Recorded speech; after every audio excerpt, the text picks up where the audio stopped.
1 year ago in this space, I celebrated 40 years of publishing this magazine. Related to that, but left unsaid, was the history of the National Association of Sports Officials. NASO was 37 years old at the time. Referee and NASO enjoy a full and effective symbiotic relationship. The next logical waypoint for another celebration will be when we publish our 500th issue. That will be the June 2018 edition. We are gathering our thoughts for that already. If you have some suggestions of what we might celebrate in a 500th issue, send that over to me. My email is bmano@referee.com.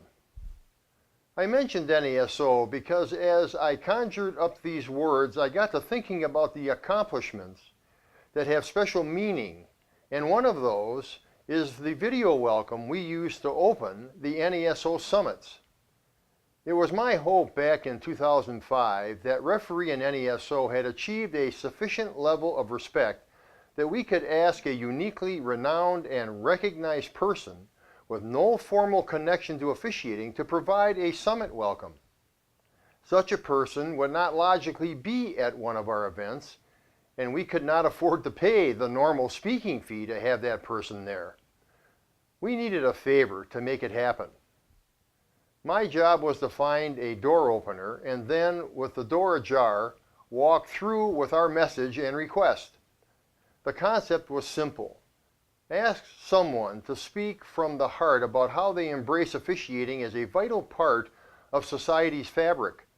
I wanted officiating presented in a broader context, one well beyond getting plays right, well beyond technology, well beyond the background noise emanating from the servers of social media.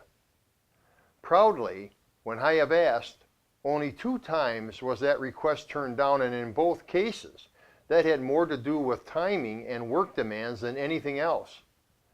12 said yes, and each has been extraordinary, imprinting those in the summit's grand opening audience with a lasting memory.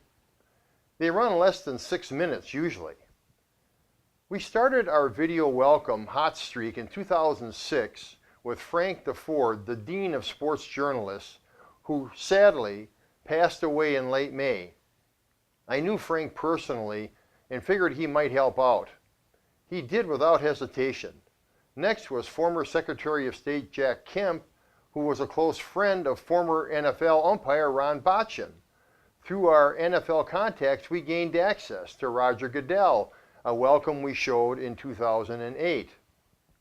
Next came a swing for the fences. Could we convince a justice of the Supreme Court to provide one? Well, turns out one of NASO's board members was a judge and had had a working relationship with Sam, in quotes, over some years. Now Justice Samuel Alito, Jr. could be contacted. He immediately said yes, and we were really beaming. The next few years we had video welcomes from Bob Costas, Bill Marriott Jr., David Stern, David Hill from Fox Sports, and Speaker of the House, Paul Ryan. And if that lineup wasn't stout enough, let me not forget General Colin Powell, Condoleezza Rice, and for 2017, General Ann Dunwoody, retired. Ann is the highest ranking female in U.S. military history.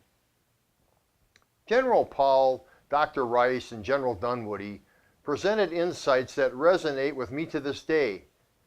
General Powell talked about combat football, in quotes, in Korea, and how the armed services finally had to institute rules to stop the mayhem, and that with the adoption of rules came the need for referees. Dr. Rice riveted with a look at the making of unpopular decisions, something she said we officials know well. And just a week or so after this issue hits your mailbox, General Dunwoody's video will be opening the 2017 summit. We filmed at her home in the Tampa area in early May. She was monumental. Easy to see why she was the first to 4 stars. Integrity, forming a bond with those you go into battle with, firm fairness, the courage to ensure the game is played by the rules. Yes, those are the themes we preach. But when someone from the outside speaks to them on our behalf, well, that just makes my day. Thank you.